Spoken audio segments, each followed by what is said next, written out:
I'm facing a significant struggle and could use some advice and support from others. I'm a 49-year-old woman, and for this conversation, you can call me Jan, while my husband, who is 50, will be Jerry. These names aren't our real ones, and I plan to delete this account after posting to protect our privacy.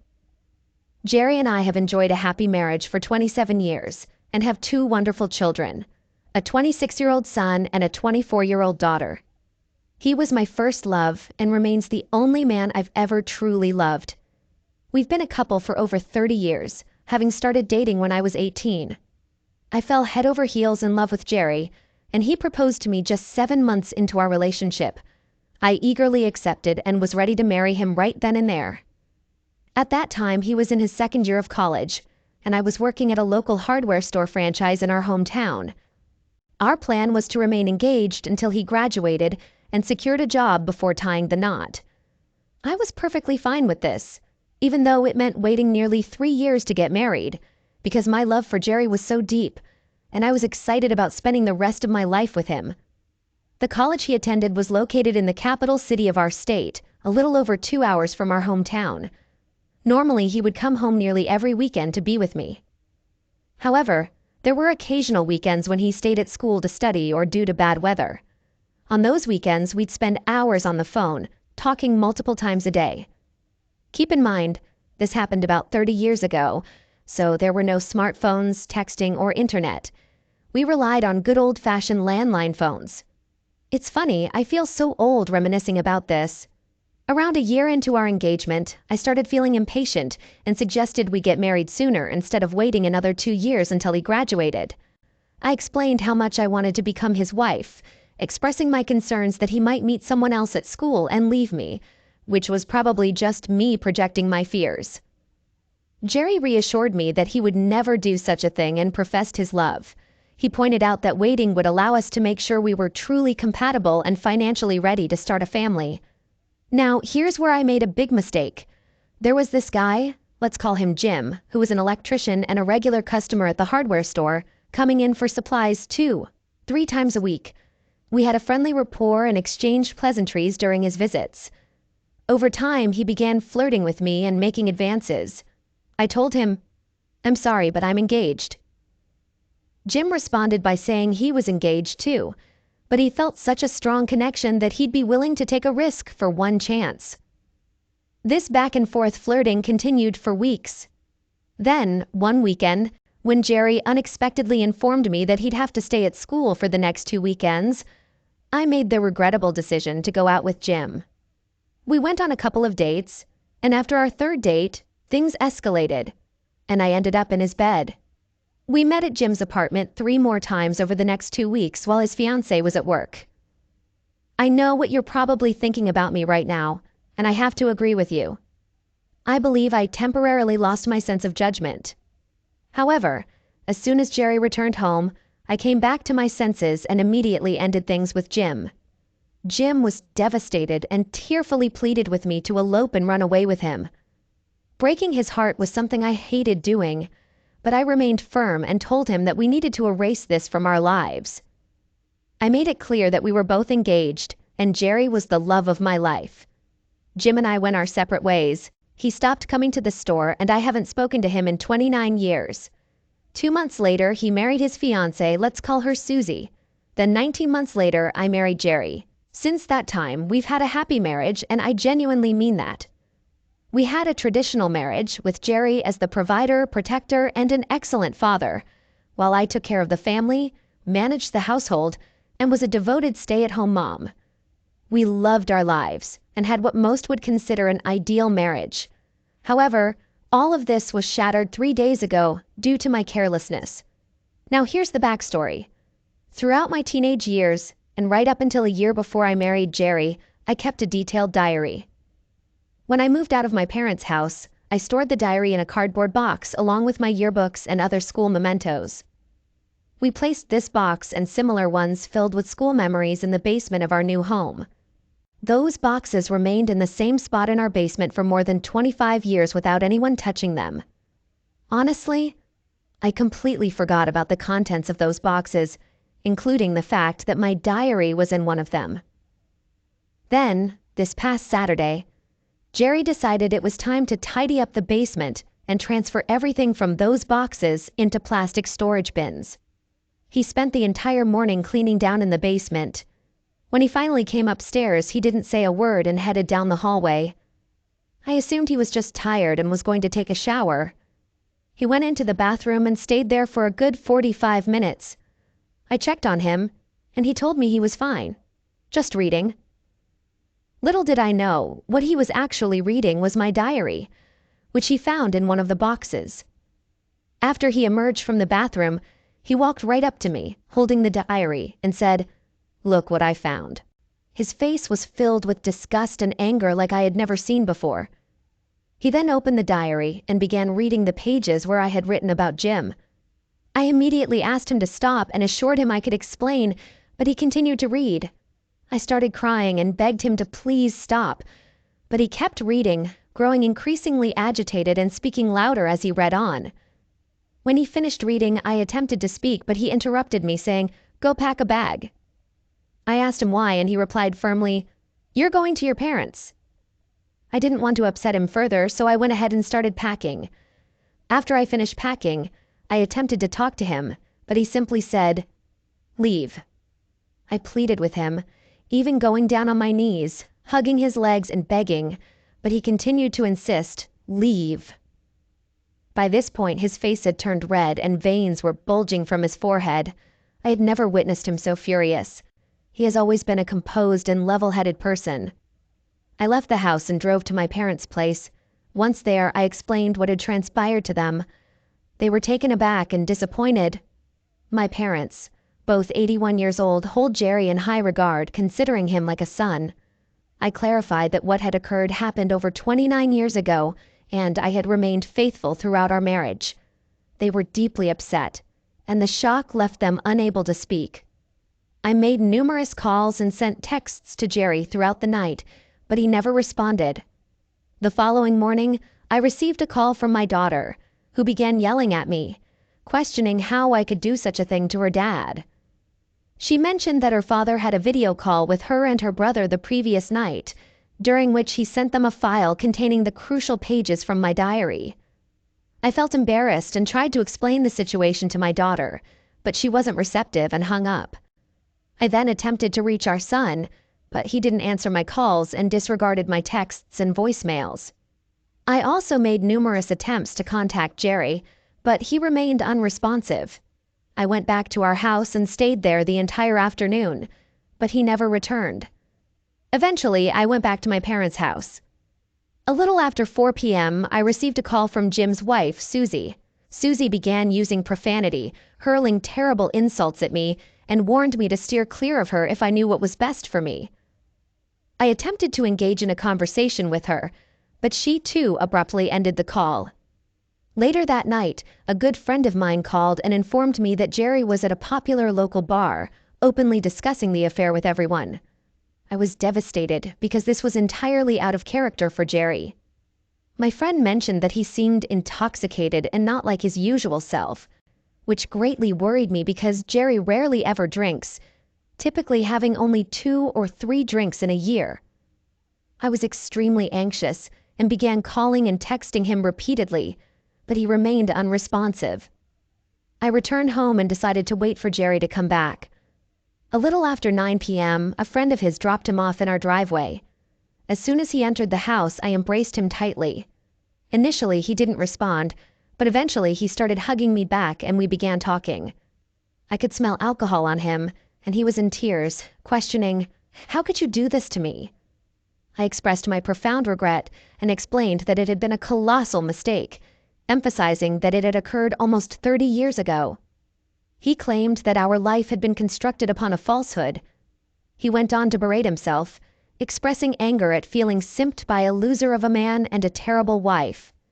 After making these remarks, he became highly agitated once more and instructed me to leave. I pleaded with him to let me stay, expressing my concern for his well-being. He calmly requested that I depart and allow him a week to contemplate matters before returning home. Despite my pleas for him to stay, I ultimately left in tears. During the following week, I sent him heartfelt daily texts expressing my profound remorse and love. But he never responded. According to information from several friends, Jerry and Susie were spotted multiple times going out for drinks during this period. I'm uncertain whether they were merely meeting to exchange information or if they were engaged in a retaliatory affair.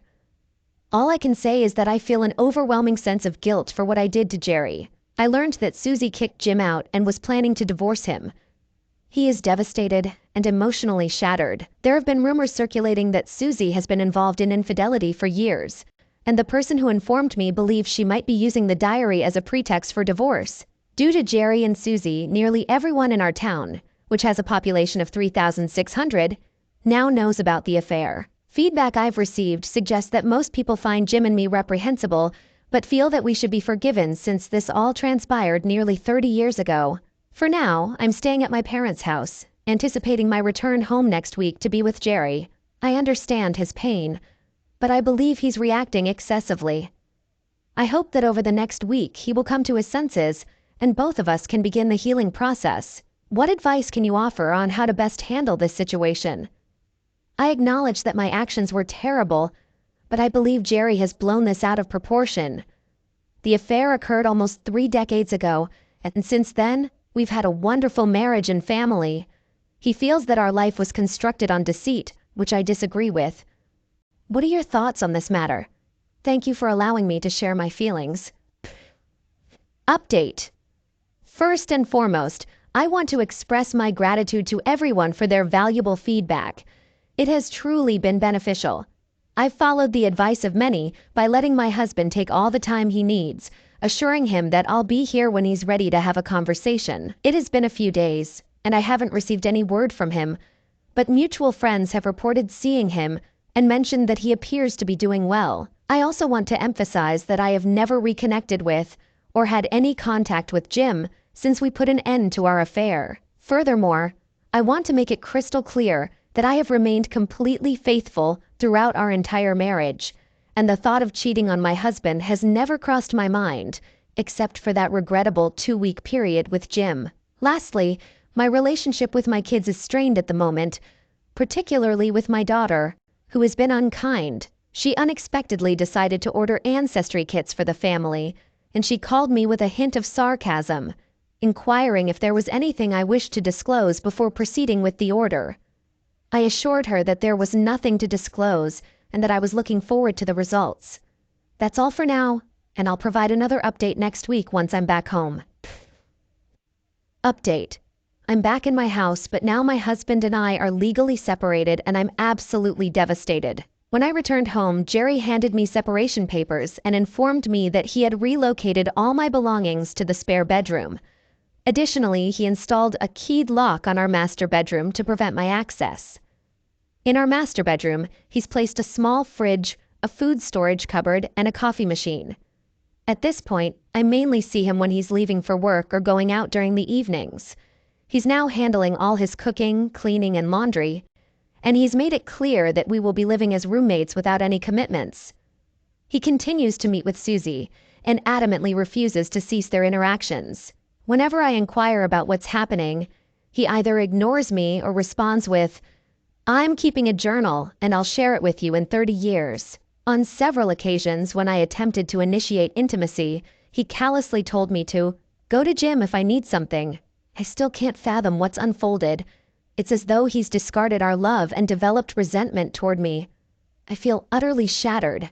According to a close friend of mine, her husband disclosed that Jerry was at a table with a group of men yesterday at a local social club we all belong to. Jim was also present and approached Jerry, requesting a private conversation. Jerry initially ignored him, but Jim persisted, even to the point of tears, pleading with Jerry in desperation. Based on the reports, Jerry responded to Jim by telling him to go away and warned him that staying out of sight would be in his best interest, or else he'd face consequences. Learning about this frightened me because Jerry has never displayed any meanness or violence before. I'm worried that something might have shifted in him mentally, as he's no longer the kind and loving man I've known for 3 decades. At this point, I'm complying with Jerry's wishes and assured him that I'll be here when he's ready to have a conversation. I'm considering finding a part-time job to keep myself occupied, since there isn't much for me to do all day now that Jerry has taken over most of the household tasks. That's all I have to share for now. I'll provide another update if anything noteworthy occurs. Thank you for your well wishes and blessings.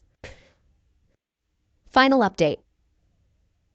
I wanted to return and provide an update on my current situation. I believe it's the right thing to do given all the valuable feedback I've received over the past year. My circumstances have taken a turn for the worse. Jerry and I are now officially divorced, and I find myself completely alone. As I mentioned in my previous update, we were living separately under the same roof, and I was doing everything in my power to reconcile. We carried on this way for 2 months, and during that time, I began to believe that things were improving. Then, one day, Jerry approached me with a request to talk. At this point, the anger had subsided, and he appeared solemn and sad. What he conveyed to me next shattered my spirit. He disclosed that he no longer had romantic feelings for me and desired a divorce. He also expressed his regret for the challenging behavior he exhibited in the past few months.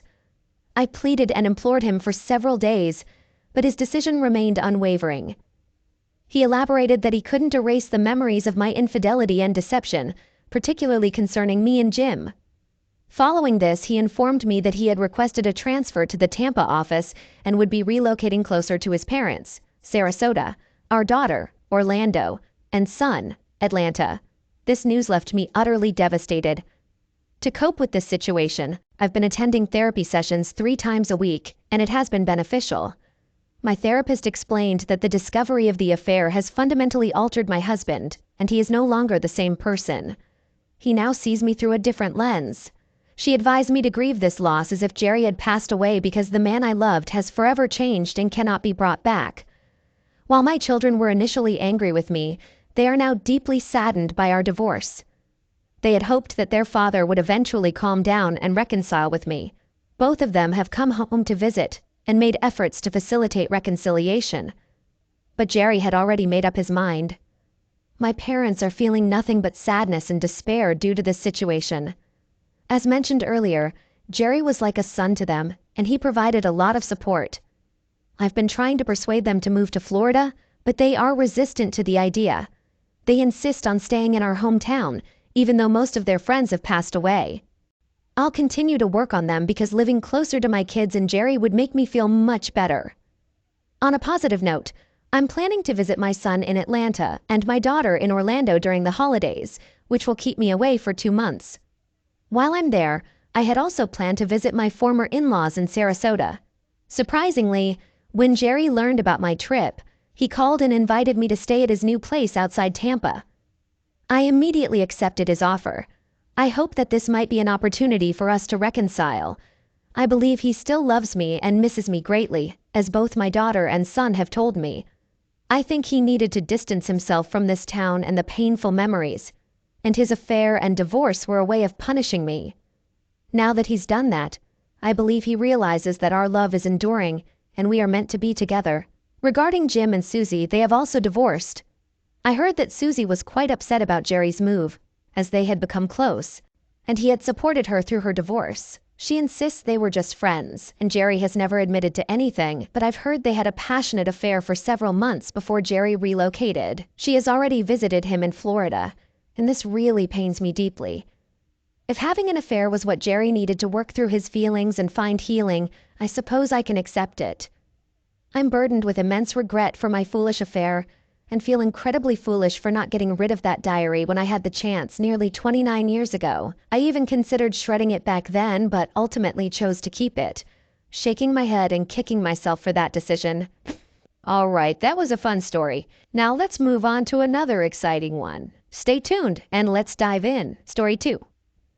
In July, my wife, 34F, went on a quick work trip from Thursday to Saturday morning. On the same Saturday evening, we attended my stepdad's birthday dinner, and everything seemed perfectly normal. The following Sunday, we carried on with our usual routine, doing some grocery shopping, errands, and preparing for the work week. Once the work week started on Monday, everything appeared normal. We exchanged our usual texts during the day. However, on my way home from work, she texted me about having a potential yeast infection and mentioned she was going to get it checked out. I sympathized, making a lighthearted remark like, Hopefully it's not an STD, lol. She responded with a laugh, and that seemed to be the end of it. A few hours later, before I had a chance to see her, she sent another text saying, "Your comment earlier about it being an STD was weird. You don't think I'm cheating on you, do you?" I chuckled and replied, "No lol." But her comment did strike me as odd. At the time I brushed it off, not giving it much thought, but in hindsight, this was the first red flag. 2 days passed and she informed me that her condition had worsened and she needed to go back to the doctor. I felt sympathy for her, knowing she had experienced mild discomfort like this before, but never to this extent. When she returned from her second doctor's visit, she said she now had thrush in addition to a severe yeast infection. I remember wondering what thrush was, and she explained that it's a throat infection. In a somewhat joking manner, I told her to stay away from me if she was sick, as I didn't want to catch anything. Looking back, all of these events marked the second red flag. Over the next couple of days, including the weekend, she was mostly confined to bed due to her illness. She called in sick to work, but managed some tasks from home. During that time, I kept my distance, watching her from afar while she rested in bed or on the couch, feeling sorry for her condition. She was clearly unwell, and there wasn't much I could do. As she started to recover during the following week, I began to notice that something was amiss with her. One day I came home from work, and she was sitting on the couch crying. I inquired about what was bothering her, and she mentioned that she intended to start seeing a counselor. This puzzled me a bit, and I asked if I should go with her, or if I needed to seek counseling as well. She declined, explaining that she hadn't been feeling herself and needed to talk to someone. I agreed, and this marked the third red flag. A few days later, after I had just finished showering, I found her sitting on the bed, crying once more. I asked her what was wrong, and she said, "Is this the best life has to offer? Is this what we want? Is it what you want? What do I want? Is there more to life than this?" I was taken aback for a moment as it took some time to grasp the meaning of her questions. I didn't quite know how to respond, so I asked her to clarify. She simply replied with, "Never mind," and I can't recall what happened afterward. Then on August 14th at 9 p.m., as we were getting ready for bed, she began crying once again. I asked her what was troubling her, and her tears intensified. I reassured her, saying that I knew something had been bothering her over the past few weeks, and that whatever it was, we would work through it together because I loved her. She responded with, "I can't tell you. If I do, you won't want to work it out." In that moment, I felt a surge of nervousness or adrenaline in my stomach, and I pleaded with her, saying, "Please tell me." Then she dropped a bombshell on me, saying, "I had a one-night stand." At that moment, all the warning signs, all the little things that had been happening in the preceding weeks, suddenly fell into place, like pieces of a big puzzle coming together. Here's the story. After finishing her work for the day, she decided to stop by a bar for a drink before returning to her hotel. She sent me a picture of the beer she was having, and I responded with the usual, "Love you, good night." While she was at the bar, she struck up a conversation with a guy who happened to share my name, of all things. They ended up chatting all night, having a few more drinks, and eventually left the bar around 2 a.m. They went to his place where she did BJ, and then they had unprotected intercourse. I asked her if he finished inside, and she claimed he didn't, saying he pulled out and did it on her stomach. But I couldn't be certain. It turns out he had HSV and transmitted it to her. What she initially thought was a yeast infection and thrush in her throat was actually an HSV outbreak. I distinctly remember feeling completely heartbroken, devastated, shocked, and in utter disbelief when she disclosed all these details to me. I struggled for months after what we referred to as D-Day, Discovery Day. It affected me to the extent that I had to take medication for a while to stabilize myself. I knew something was physically wrong because I felt terrible all the time, and as it turned out, my blood pressure had soared to 149/127. No wonder I felt so awful. To provide some context, I would say we had a strong marriage. We were often regarded as the favorite couple by everyone, and even my father likened us to Ken and Barbie. I'm sharing this to emphasize that we weren't a dysfunctional couple with glaring and obvious marital problems. However, what transpired challenged that perception. When I confided in some of my closest friends and family, they all reacted with wide-eyed astonishment and the same, "Are you serious?" response. It was a total shock not only to me but to everyone who knew us. She's been seeing a counselor throughout this entire period, delving deep into every aspect of what happened. The reasons, the methods, the details. All of it. She's confessed to me that she doesn't know why. Out of all the times she's been approached by guys, she gave in this time. However, in the grand scheme of things, the reason doesn't matter much because what's done is done. And it takes just one incident to bring a marriage crashing down. She did mention that he made her feel desired, gave her attention, and apparently boosted her self-esteem by calling her beautiful. If that was all it took, she has her own issues to confront. And unfortunately, she wasn't mature enough to address them or acknowledge that something was seriously wrong before it was too late. I acknowledge that it takes two to create a problem, and I played a part in all of this. Still, I can't accept responsibility for her actions, the way she treated me, herself, our marriage, and the harm she caused. However, I can recognize where I could have been a better husband. I should have been more attentive, more engaged, essentially more of whatever she felt she needed. These are lessons I've learned. It's been over a year and a half, and we're separated, but this remains a significant obstacle in my life. I've chosen to move away from her in our marriage, and it's a struggle because this was never what I wanted. She wants to stay together and work things out, but for me, the damage is too extensive. Over the past year and a half, I believe she has made genuine efforts to make amends, but with the STD involved, I simply can't. Knowing all the details of what transpired, I just